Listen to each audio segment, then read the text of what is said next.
Now it says, Yeah, yep. now we are.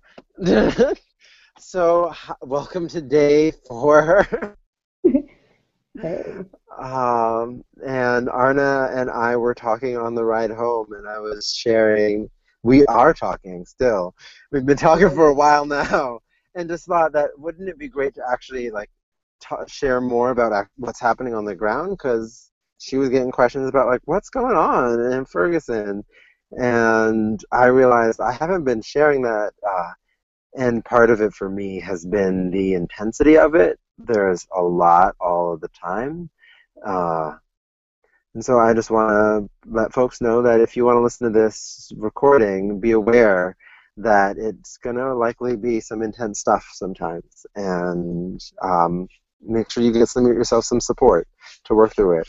I got support. That's why I called Arna and other people. So, uh, so yeah, Um, I guess, did you have a question to start off, Arna, would be real helpful. Yeah, I mean, I was just wondering, what it looks like and feels like there, because we're all Hmm. seeing it, on our screens. Hmm. And that is a really simple question. Today I was in actual Ferguson for the first time, and Ferguson is small, just like most of the municipalities in St. Louis County, uh, because St. Louis, part of what helps to understand is St. Louis. And St. Louis created a law years ago that said we define our city borders. And so all these little municipalities all around it, I think there are 91 municipalities. It's some massive number. And Oh, they are tiny, tiny, tiny little places, all with their own police department that run on revenue. And so they need to make money to survive as a police department. So they're all out for arresting folks all the time. But they usually don't cross borders. But every municipality has different laws. And so on the ground in Ferguson today, there were not a lot of folks out at all. And there was still rubble on the ground in some places where I'm like, shit has been broken here. And not just by people, but by big machines coming through mm, here. There are a lot of boarded up buildings still, restaurants boarded up, and then on the boards it says we're open. Uh, and that is what you see in Ferguson. It just looks sort of like Ferguson. It looks like a rundown city, and that like boarded up buildings, but it's still functional. So that's what I see inside the city. Yeah, which is only a piece of what actually is going on. hmm. Well, you were talking earlier about like some of like the different things that you felt. Like, yeah, I mean, what does it feel like for you? What are you feeling, like just in the atmosphere? There's this intensity underneath the surface of everything. So I woke up, and if you watched the last video, I was talking so quickly, and that was me very in touch and in tune with how quickly lots of things are going at a time. And so now I've been able to shift more out of that, which has been helpful. Um, yeah. I mean, shit is fucked up. Like horribly, horribly fucked up. Like, in Ferguson now, I sort of gave the light view, but like, so the National Guard has pulled out, that massive police presence has pulled out. So it's reached standard, and standard in Ferguson and most of St. Louis County is way more than what we would ever imagine. Standard being with police on every block all the time, Yeah. people being arrested all the time, people being watched all the time and stalked by police officers, and really living under the constant anxiety of police all the time for decades, for about 30 plus years now. And folks have been every day. I mean, and the militarization of the police is just a piece of what's been happening. And so I've just heard so many stories about what is happening. Um, and it's hard for me to share them on video. I have to say, it makes it hard for me to share them when even when I'm looking at Arna and looking at myself, um, because it just seems so unreal, and it's hard to even when I hear people talk about it, it is. I was talking with Michael this morning, and he said, "There sounds like there's some shock in your voice when you say it." And I'm like, "There is, because I've never actually had to experience that before in my life ever, and I Mhm. still am not there in the intensity of it." I mean, people like when I've been on the phone with folks, I have not freak out, but I have been like people here have been saying like, yo, bro, the speed limit here is 35. You don't want to go faster than that. You don't want to go faster than that. Yeah, the speed limit here is 30. You just need to watch. You need to be aware of that. And just being needing to be aware at every moment of how Mhm. fast you're going. Why? So you don't go to jail. Like that is the thing they say next. Like I don't want you to go to jail. You don't want to go to jail, right?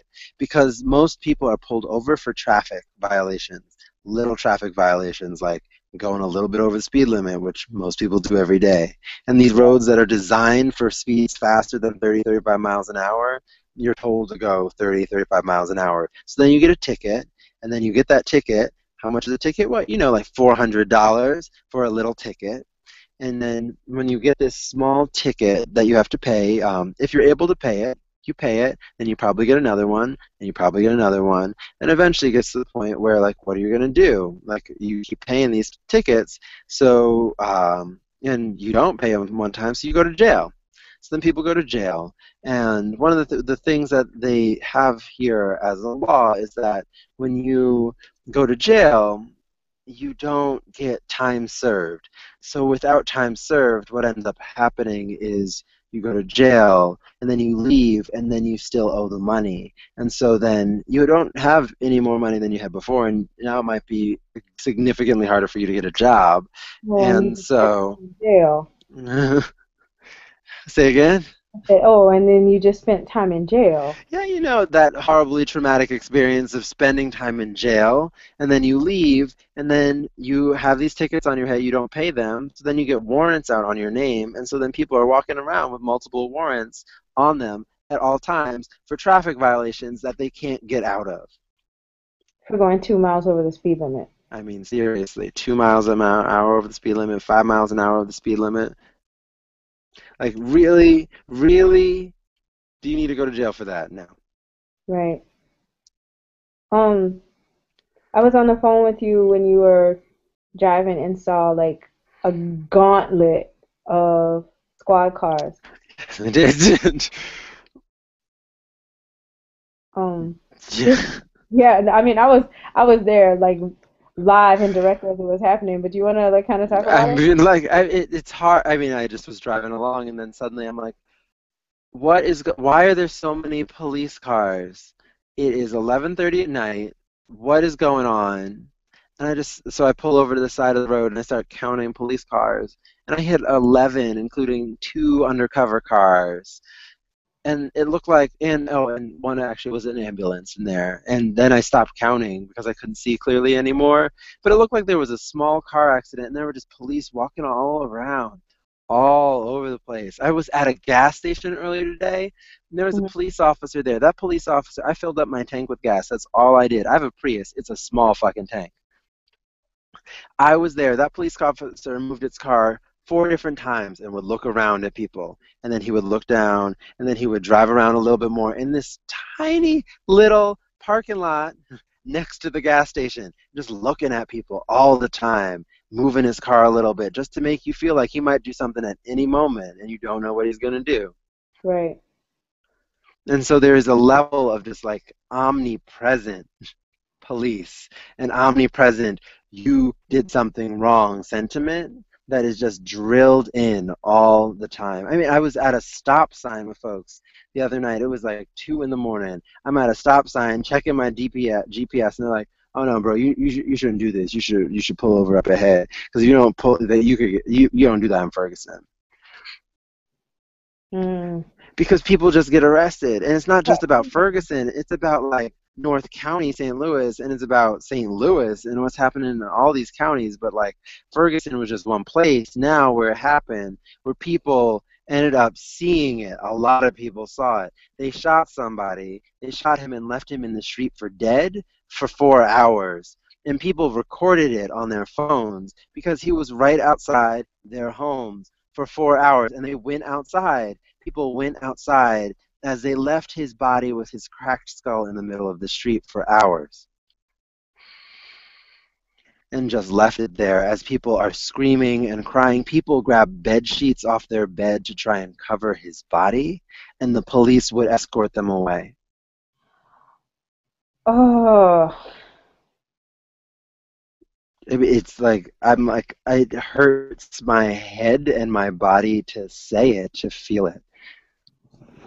But they just left him there in the middle of the street as folks tried to do stuff about it. And then what do folks do? All they want to do is set up a memorial for him.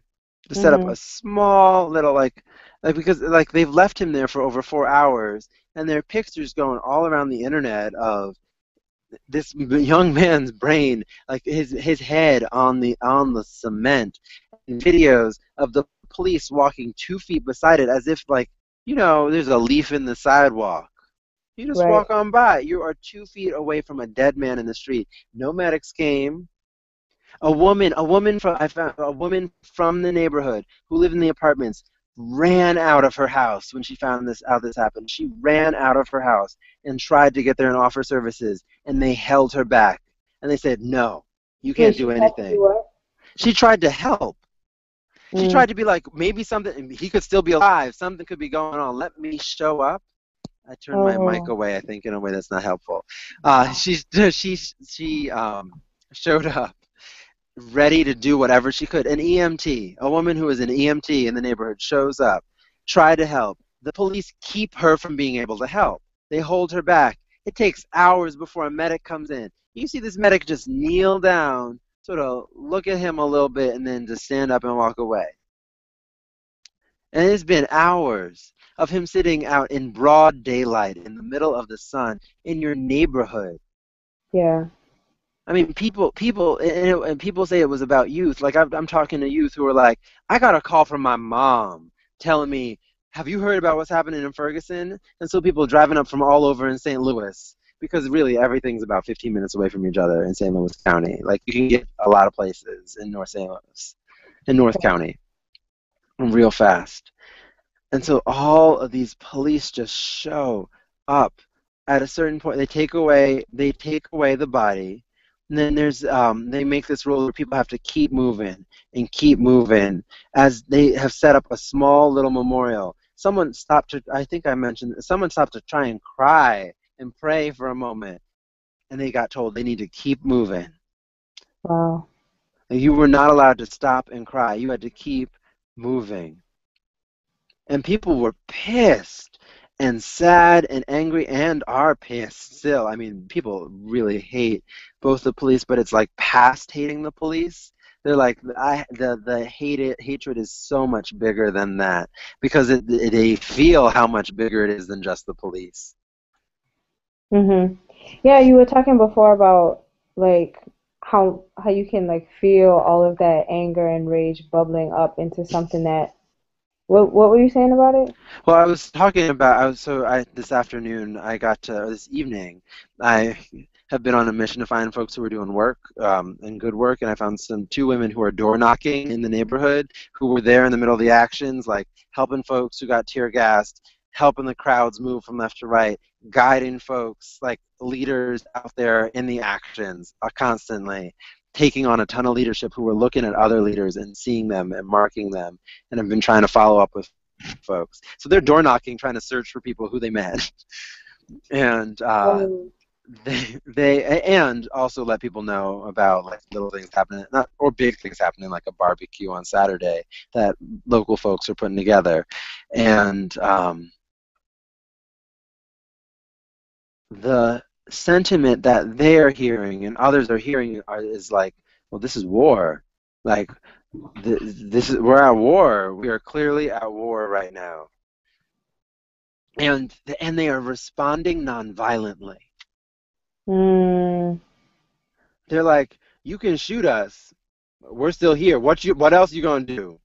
Because they haven't killed I mean, they killed the one other guy again. I mean, ridiculous, like a guy with clear mental health issues going on, and they shoot him a couple days later. Yeah. Like, that's ridiculous. And so, like, there is clear rage, but people are showing up and going non-violently over and over and over again. And now the actions have died down, but people are ready. People are waiting for something to be told. And I mean, not everyone will show up every time. That is very true. And like the big crowds that came early on won't always come. But is a group of people here who are ready to show up and want to do stuff. They just don't know how. It's not that they don't know how. It's not. That's not it. They're looking for some guidance about what to do next. And so many of the folks who could provide that guidance have their attention really pulled by a lot of folks from out of town. I mean, I pull folks' attention definitely, and um, in meetings, like sitting in so many meetings. Like today, I just followed two of the young guys around, like getting them water and driving them from place to place and doing whatever I could to really support them and just learn what are they up to and how can I support. And one of the things that I really noticed was that, like, I got tired of how many I was dizzy by the end of one meeting. I'm like, why are we still here? And I would try and gently wrap them up. I'm new, so I'm not trying to like step on people's Right. toes. I don't know what relationships are there, but being like, I remember I wrote one of the guys a note at one point. I was like, how long do you want to be in this meeting? This like honestly, how long do you want to be here? Yeah. And he gave himself a time. They were done by that time, but that time was like over an hour after when I wrote that note. That he was, I was like, really, really, we're gonna be in this room talking for a while before we go to someplace else with most of the same people and sit in another meeting with them. Hmm. Like, why? I mean, do you think that's, I don't know. I'm trying to formulate my question, and it's more, it's sort of like, do you think that's because like people are still trying to figure out what to do, and so they feel like they need to do a lot of talking, or if the talking feels like doing something, or I don't A know. lot of so just what I feel like a lot of those meetings are folks from out of town saying, hey, we're here to help, tell us what to do. And so you Oh, spend 2 hours with folks talking a little bit about what they need, and then folks who are, but it's vague right now because they haven't gotten a chance to really think through like what their strategy is, or long term, or I mean, there's barely a moment for them to breathe in the midst of like meeting after action, action, action, action. And yeah. so, and then these meetings hit a point where it turns into retell stories about what happened to you in the middle of the police attacking you. And so people start reliving their trauma in front of a group that oftentimes turns into their own experience of trauma, or they stop listening and they start turning it. They listen. Some of them do. Some people definitely listen. I want to give people credit. Oh my goodness, I just got scared Yeah, what because happened? I think something from a tree or some water just fell out of the sky. It was loud. um, I'm jumpy right now because I'm tired. Well, not just that, right? Yeah, it's true. Yeah. I'm like, who? What? I'm just in a car. And I'm on the phone, sir. uh, so yeah, there is that. Oh my gosh, I need to take a minute. Yeah.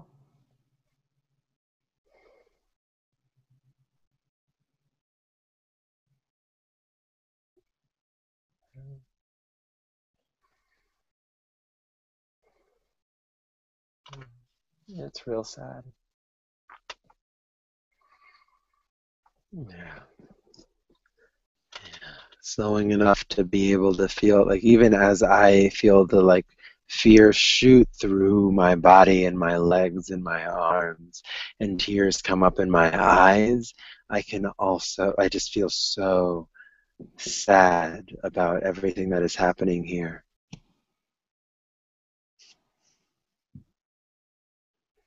Mhm.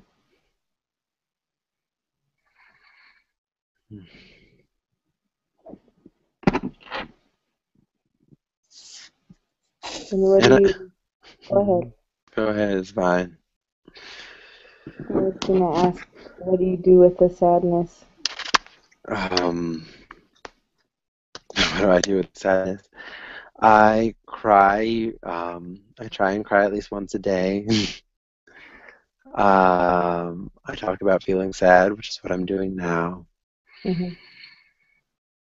And I really keep trying to breathe and be able to both feel the sadness and let it move through me. Because I don't want to get stuck on that sadness. I don't Yeah. need to get stuck on that sadness.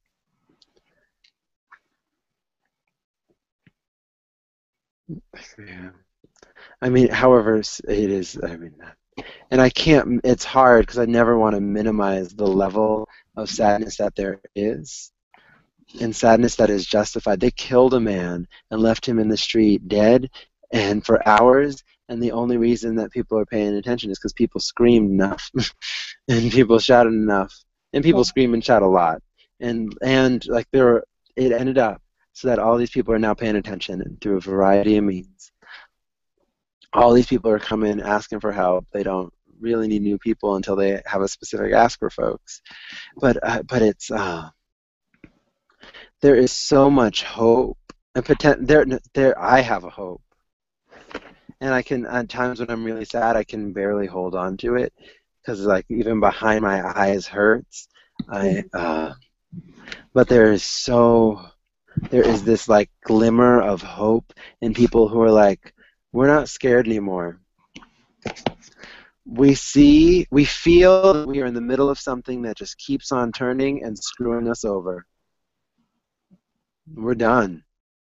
Mhm. And they're just looking for their next step. Well, you said you got to be a part of a gathering where people were recounting like what felt victorious so far. Yeah, I mean, people share that all the time. Like, it's very, Really? very true. Yeah, I mean, the young people, if you talk with them, they totally will share, like, how they really have done stuff amazingly.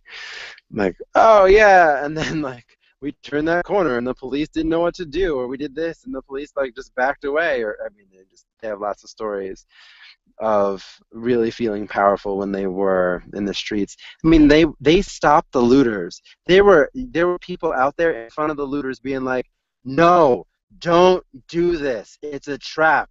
Because the police were standing there watching the looters because Mm. most of the looters were snitches to the police who were told to do it. Fucked up situation in many ways. The people from the neighborhood and from the county and the city, from St. Louis, people from St. Louis were showing up and getting in between the looters, being like, "Stop! No, don't do this now," trying to keep them back. As the Mm. police just stood there and watched for a day. They just watched it happen. And they let it go so that they could set people up for being screwed over. And you know they didn't do anything to those looters. Those looters got off. Those looters walked right away. As soon as those looters gave them a signal, they walked away, and then they turned those guns right on the rest of the protesters, the folks who had been trying to stop the looters. Oh, God.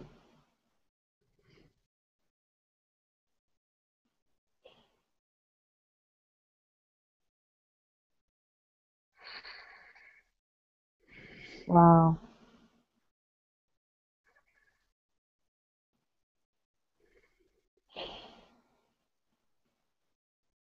I need to sit with that one for a second. Hmm.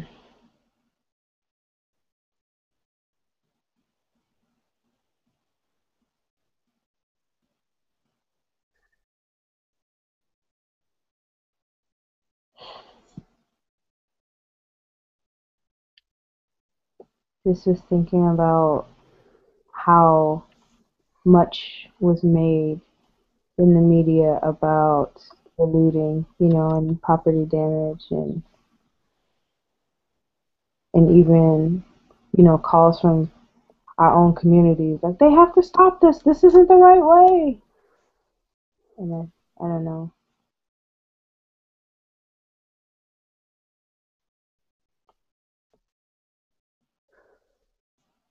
Clearly not what it's about.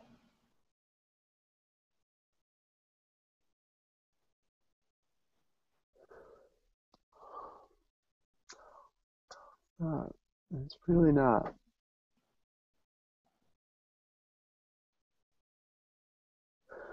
Like people are like working their ass off, like they are trying to survive. That is all they are trying to do is survive. And they know they can't survive like this. This is too much. Mhm. I mean, like basic, like they, oh my God, like they installed a curfew in a way that has run business out of town. They've been running. I mean, oh my gosh, like businesses are moving.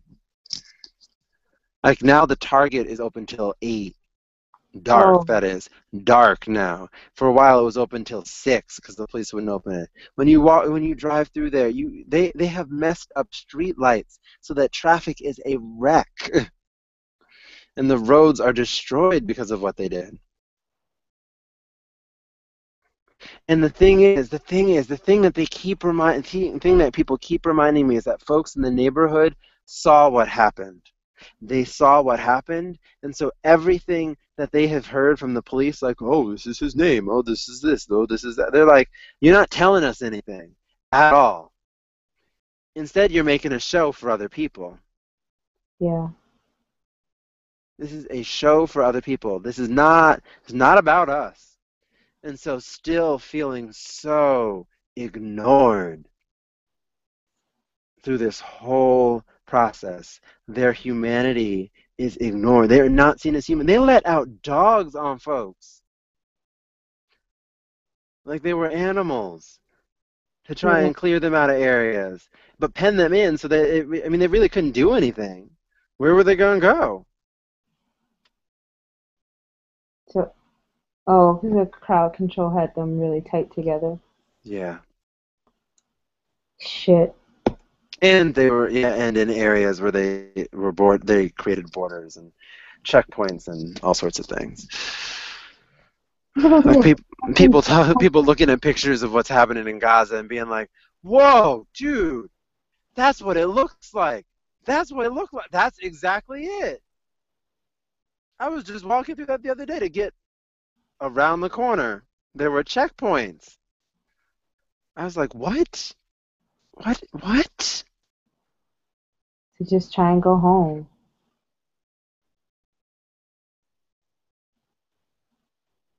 People were not having it. Not having it at all. How are you doing? I am tired, but that makes sense because I didn't sleep very much. And it's late Uh, now. and it's late now. And like, what, 3 hours ago, I was like, oh, I'm going to get to go to bed early tonight. This is great. Oh, this is awesome. I was so excited about that. Then suddenly I was able to find the women who were still working. I was like, oh, you're the folks who've been working all day. Oh. I need to get to know you. You're really doing stuff, okay? Mhm. Let me support you, and just got to spend time with them. They are so caring. Like I dropped them off at home and I got a text message at the end of the night being like, hey, hope you made it home safe. Like, come on now. Like that is so fucking kind Yep. and caring. You in the South. I mean, it's real true. I mean, when folks are talking to me about like, oh, my high school used to be a segregated school, or I'm going back to homecoming at the old black school, I'm like, what? What? Where? Mhm. Yep, yep, yep. Yeah, reminder. Yeah. Oh, When you were talking about humanity, like this is only tangentially related, but not really. Like I was thinking about how quickly at least my Facebook feed started getting stuffed with a lot of articles about like, and here's how you care about this appropriately as a white person. And definitely feeling, I just got so angry and so sad and so frustrated at the same time that it feels like I always need somebody to vouch for my humanity in public. Um, mhm. and that's not with police checkpoints all over my neighborhood. So I guess I was just wondering, like how that question of humanity is sitting for you, because you talked about it for other people, and I know it's definitely a thing that's bubbling for me. Mm-hmm. Yeah. I need to not be sitting up anymore. um, that way I can, there we go, actually lean back constantly. I can see your face more. Yeah. Um,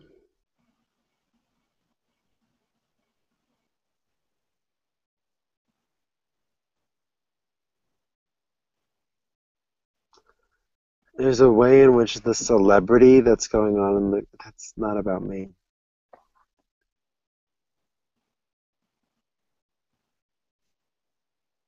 It's really hard to talk about me. And that's a piece of my whole humanity thing, is to be able to actually acknowledge that I have an experience and I feel and I have, um, that I get a chance to do that. Mhm. And for me, I have felt very, very human, but so I have showed up here today. I have wanted, all I have wanted to do was to show up and support folks and give folks water and give folks food and to eat myself and to just take care of some basic freaking needs. I'm like, we need just some basics. We deserve some basics. Mhm. I deserve some basics. Other people deserve some basics.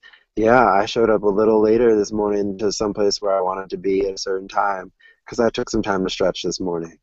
Because I was like, I'm going to need to do that. I brought my hot water bottle with me around today. I was like, my shoulder hurts. I deserve to be able to feel okay when I'm walking around. I actually deserve to do that. And yeah, it looks awkward. And yeah, I'm not going to talk to you about it all the time because the freaking red hot water bottle, like, it works. But I don't need to actually share about everything that I'm doing to just do it.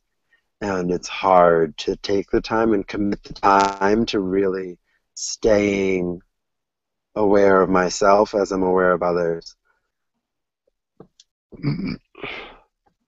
But I'm trying and I'm doing better.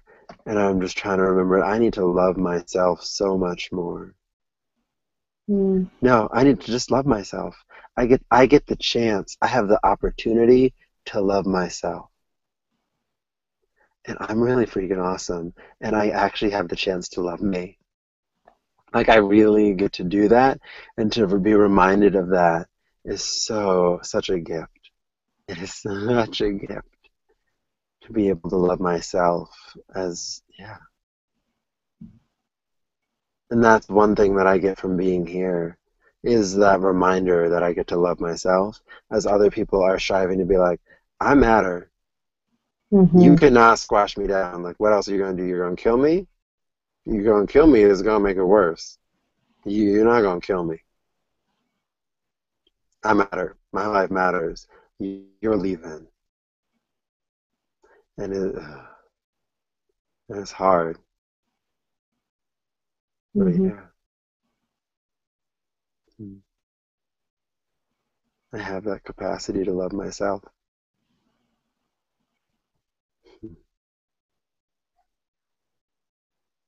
Yeah. Even as my glasses slide down like always.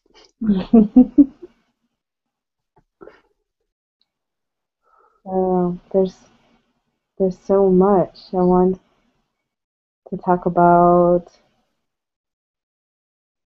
The pregnant I, sister who's doing a full shift at work and then another full shift door knocking. yeah, seriously. Like, and you're 4 months pregnant? How are you pulling this off? Like, how? How are Baby, how you? are your knees? Yeah.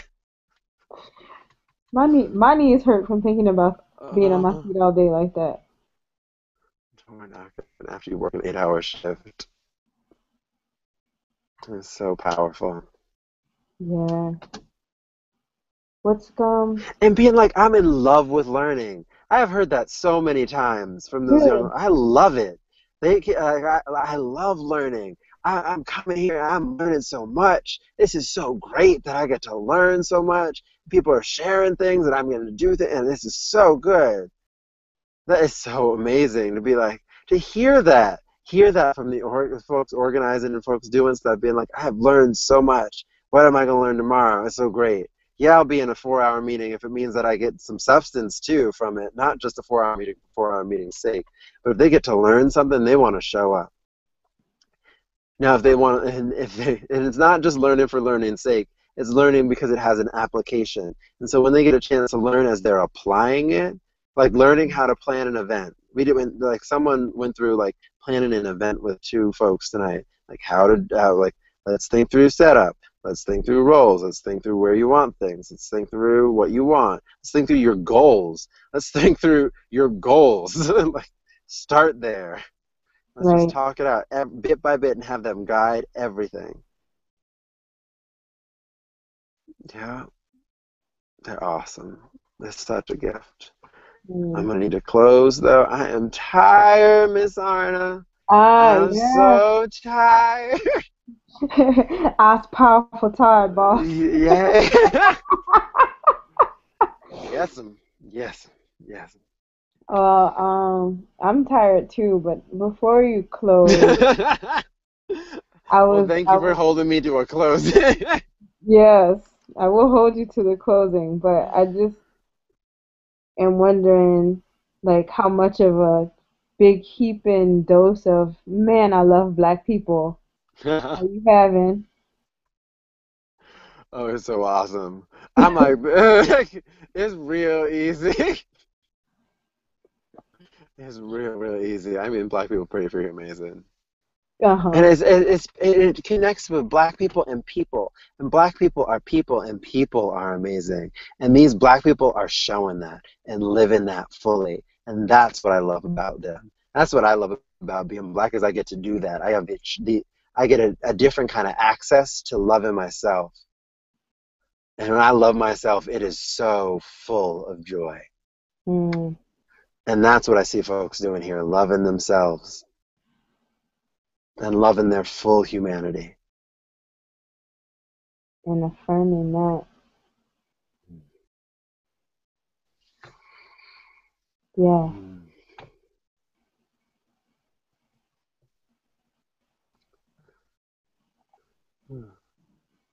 Well, all right, black man. Oh, you're so awesome. Thank you, Arna, for this. No A way, doubt. way to get support and be like accountable and open on the call on this recording. I was like, how am I feeling? How am I dealing with my humanity? What? Why are you asking me that question? Like, wow, it got real. Got real It's fast, real. real. That I mean, but that's what I mean when I talk to I mean they say this is real life. This is real life. I might as well be real myself the whole time. So even when I leave, I gotta stay real. Even when I get back and get to go to sleep, I gotta stay. I have the opportunity. I don't have to. I have the option to stay real. So thank you, Miss Arna. Anytime. This is our first hangout on air. Woo! All right, we need to stop before we get cheesy. I So, was gonna say, I hope the first of many. yeah, that would be great. All right. All right. Be sweet. I love you. Thanks. I love you too. All right. All right. Night. Good night.